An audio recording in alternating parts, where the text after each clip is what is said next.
Shalom Sobat JRC, apa kabar? Tetap sehat dan semangat. Kali ini kita akan membahas topik yang banyak dibicarakan di kalangan remaja atau pemuda yang sedang jatuh cinta, yaitu bucin. Bucin, apakah slavery atau idolatry? Perbudakan atau penyembahan? Wow. Tapi sebelumnya mari kita membaca firman Tuhan dari Roma 6 ayat 16-19 yang berbunyi seperti ini. Apakah kamu tidak tahu bahwa apabila kamu menyerahkan dirimu kepada seseorang sebagai hamba untuk mentaatinya, kamu adalah hamba orang itu yang harus kamu taati, baik dalam dosa yang memimpin kamu kepada kematian maupun dalam ketaatan yang memimpin kamu kepada kebenaran. Tetapi syukurlah kepada Allah, dahulu memang kamu hamba dosa, tetapi sekarang kamu dengan segenap hati telah mentaati pengajaran yang telah diteruskan kepadamu. Kamu telah dimerdekakan dari dosa dan menjadi hamba kebenaran. Aku mengatakan hal ini secara manusia karena kelemahan kamu. Sebab sama seperti kamu telah menyerahkan anggota-anggota tubuhmu menjadi hamba kecemaran dan kedurhakaan yang membawa kamu kepada kedurhakaan, demikian halnya kamu sekarang harus menyerahkan anggota-anggota tubuhmu menjadi hamba kebenaran yang membawa kamu kepada pengudusan. Mari bersama kita berdoa. Tuhan Yesus, kami bersyukur bahwa Tuhan sudah mati bagi kami. Tuhan sudah menyelamatkan hidup kami. Tuhan menebus kami dari seorang budak dosa menjadi anak-anak Tuhan yang Tuhan kasihi. Kalau sebentar kami akan merenungkan apa itu bucin dan bagaimana kami harus bersikap sebagai anak Tuhan. Tuhan tolong kami, Tuhan berkati agar kami boleh menjadi anak-anak Tuhan yang berkenan di hadapan-Mu. Berkati hamba-Mu juga yang penuh dengan kelemahan. Terima kasih, demi nama Kristus kami berdoa. Amin. Sobat JRC, kata hamba di dalam Roma 6 ayat 16 adalah doulos, yaitu seorang budak yang hidup matinya ada di tangan tuannya. Karena ia telah dibeli oleh tuannya dan menjadi milik kepunyaan tuannya. Jadi budak itu sama seperti barang. Bila tuannya sudah tidak membutuhkan, bisa dibuang, diperlakukan sesuai dengan keinginan sang tuan. Bahkan nyawanya pun bisa dikorbankan kalau tuannya sudah tidak suka. Nah, pertanyaan kenapa sih seorang dikatakan budak cinta? Karena ada ciri-cirinya yang seperti budak, yaitu satu, menyerahkan diri kepada seseorang atau sesuatu untuk mentaatinya. Ayat ke-17, budak tidak berkuasa atas hidupnya. Ayat 19 yang tadi kita baca. Nah, mengapa disebut bucin atau budak cinta? Karena orang tersebut terikat begitu kuat kepada orang yang dicintainya. Semua tentang dia, jadi semuanya tentang dia atau tentang pasangan. Di medsos itu, di IG-nya, di PPWA-nya, dalam percakapan, dalam pergaulan harus ada dia. Sehingga ruang lingkupnya menjadi sempit. Itu pacar atau kekasih itu menjadi seperti belenggu. Budak kan terikat. Hidupnya, ruang lingkupnya menjadi terikat, menjadi sempit. Yang kedua, orang itu akan kehilangan hak atas dirinya. Apapun yang diminta pasangannya, selalu jawabannya oke. Bahkan bila itu membahayakan atau menghancurkan masa depannya. Sebetulnya boleh nggak sih kita mesra-mesraan, sayang-sayangan, memberi perhatian kepada pasangan kita atau pacar kita? Normal sebetulnya kalau kita punya pacar, kita berikan sesuatu waktu dia ulang tahun, Valentine kita kasih bunga, kasih coklat, normal. Jemput, itu normal. Tapi ada batas-batasnya. Tapi menjadi tidak normal kalau kita menjadi budak dia. Budak, apapun yang diminta Tuhan akan dituruni. Ini yang sangat berbahaya dalam masa muda. Kenapa? Hormon kalian lagi tinggi. Kemudian kalian akan sangat sulit berkata tidak dengan pasangan. Apalagi kalau dibilang, untuk membuktikan cintamu, dia bisa meminta sesuatu, bahkan melakukan hubungan suami istri yang itu bukan hak pacar, itu hak suami. Tidak boleh pacar mengambil bagian suami. Pacar belum tentu akan menjadi suami. Dan kalau seorang anak gadis sudah dihancurkan masa depannya oleh pacarnya, itu juga akan menghancurkan nanti perkawinannya. Sangat berbahaya kalau menjadi budak cinta. Dan kenapa juga bucin disebut juga penyembahan atau idolatry? Kenapa? Karena pasangan dianggap sebagai berhala. Contoh, dipuja begitu luar biasa, sampai disembah-sembah. Nah, ini biasanya laki-laki nih. Jadi pacarnya udah seperti dewa gitu ya. Wah, cintaku apapun gitu ya. Seperti kalian menyembah kepada berhala itu. Dan fokus hidupnya hanya untuk menyenangkan pasangannya. Dan juga sama seperti budak kehilangan identitasnya. Dia menjadi apa? Harusnya menjadi anak Tuhan, anak orang merdeka, tapi dia menjadi menduakan Tuhan dengan kekasihnya. Nah, Sobat JRC, kenapa orang menjadi bucin? Pertanyaan. Yang pertama, karena pengaruh hormonal. Orang yang jatuh cinta cenderung selalu ingin memperhatikan pasangannya dan ingin menyatakan kasih sayang. Misalnya melalui sentuhan-sentuhan, melalui pemberian-pemberian. Nah, kenapa? Karena dipengaruhi oleh beberapa hormon. Salah satunya adalah hormon yang dinamakan dengan dopamin. Dopamin itu akan membuat hidup kita menjadi rileks, menjadi nyaman, bersemangat, bisa melakukan tugas atau pekerjaan yang lain.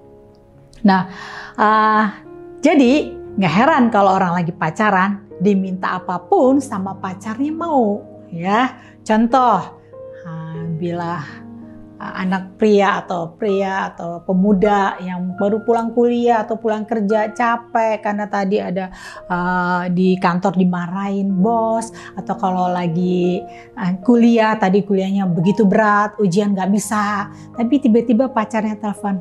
Halo Koko, halo sayang, apa kabar? Tolongin dong, mau ke salon nih, mau pedi-mani. Aduh ya, udah capek-capek langsung apa? Karena pengaruh dopamin, siap, ya siap gitu ya. Coba kalau mamanya, kok tolongin dong, mama agak pusing nih, tolong beli obat dong ke apotek. Langsung bilang, aduh mama nggak tahu apa, capek nih. Tadi dimarahin bos, kuliah tadi nggak bisa jawabnya ya. Banyak sekali alasan dan memang normal ya, memang sudah capek, memang harusnya tubuhnya capek. Tapi kalau pacar yang minta, itu dopamin yang harus disemprotkan ke kepala, langsung bilang apa? Oke, siap, semangat lagi. Wah, kalah pejuang 45. Ya, kenapa? Karena ada dopamin. Dopamin itu juga seperti candu. Jadi makanya kalau orang pacaran pengennya deket-deket, pengennya terus bersama dengan dia, kayaknya dia tuh pusat segalanya. Kenapa? Sadarilah itu karena pengaruh dopamin. Karena ada efek di dalam tubuh kalian. Nah itu normal. Tapi bedanya apa dong? Kalau memang semua orang jatuh cinta ada hormon yang mempengaruhi, yaitu dopamin. Nah apa bedanya dengan bucin? Bucin salah satunya. Ada yang satu lagi yaitu ada masalah neurosis. Neurosis itu ada seperti gangguan kejiwaan. Kenapa? Biasanya karena masalah relasi yang tidak sehat. Orang yang bucin itu biasanya punya atau rasa bergantung yang kuat terhadap pasangannya. Biasanya atau pemuda atau orang yang memiliki gangguan kecemasan seringkali membangun relasi yang tidak sehat. Sehingga dia mudah jatuh ke dalam pemujaan pribadi. Rasa cemas, rasa takut kehilangan, rasa bergantung yang begitu berlebihan, mungkin karena masalah dulu dengan orang tua, hubungan relasi yang tidak sehat dengan orang tua yang mengabaikan, atau orang tua yang terlalu mengekang, sehingga pada saat kalian bertemu dengan orang atau yang kalian kasih dan orang itu mengasihi, itu sepertinya kalian membangun satu relasi yang idaman, padahal itu relasi yang tidak sehat. Nah, caranya bagaimana supaya kita bebas dari bucin, tidak menjadi budak cinta?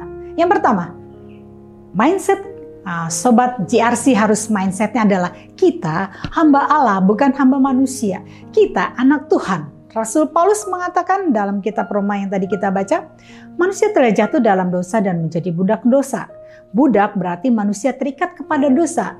Kita sebagai budak dosa tidak berkuasa untuk melepaskan diri. Kita terus berbuat dosa. Dan kita akan mati dalam dosa. Kristus datang untuk melepaskan manusia kita dari belenggu dosa dan memberikan identitas baru dari budak dosa menjadi anak Allah. Selanjutnya, apa yang harus kita lakukan supaya kita lepas dari bucin? Kedua adalah fokus atau tujuan hidup. Fokus kita bukan pasangan, fokus kita atau tujuan hidup kita adalah masa depan kita.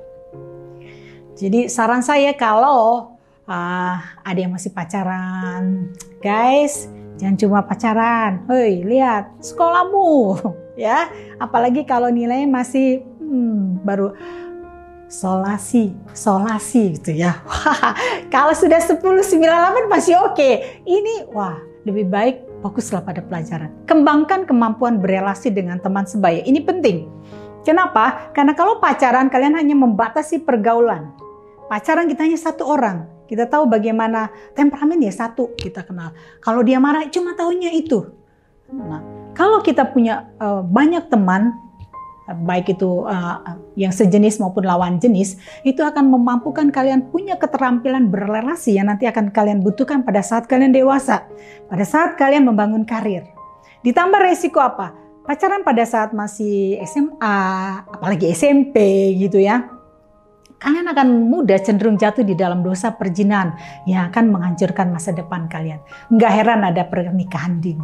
Kenapa? Itu masih mending kalau ada pernikahan. Kalau terjadi yang lain-lain, aborsi, dan itu akan menghancurkan masa depan kalian. Selanjutnya, bagaimana kita bisa lepas dari bucin? Kita membangun relasi yang sehat. Belajarlah membangun relasi yang sehat, berkomunikasi yang sehat. Ya, tidak selalu mengalah, tidak selalu mempertahankan pendapat. Dalam berelasi, kadang-kadang kita memang harus mengalah. Kadang-kadang kita harus mendengar pendapat, tapi itu tidak menjadi satu yang terus-menerus. Pada saat kalau orang yang bucin, satu akan sangat selalu mengalah, yang akan selalu mempertahankan pendapat. Jadi satu menjadi superior, dominan, yang satu inferior. Satu menjadi tuan, satu menekan seperti budak. Tentukan batasan yang baik dalam perkataan maupun perbuatan kalian. Sampai di sini, saya berharap apa yang kita diskusikan, apa yang kita bahas pada saat ini akan sungguh menolong sobat CRC khususnya yang sedang jadi bucin. Guys, ayo, kalian adalah hamba Allah, bukan hamba manusia. Kalian anak Tuhan. Sampai sekian, sampai ketemu lagi. Mari kita berdoa. Tuhan Yesus, kami bersyukur Tuhan memberikan kami masa depan yang baik.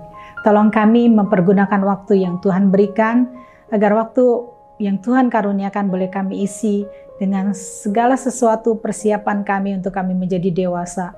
Pada saatnya nanti kami akan membangun karir, pada saatnya nanti kami akan membangun kehidupan rumah tangga. Tolong kami untuk menjaga kekudusan hidup kami.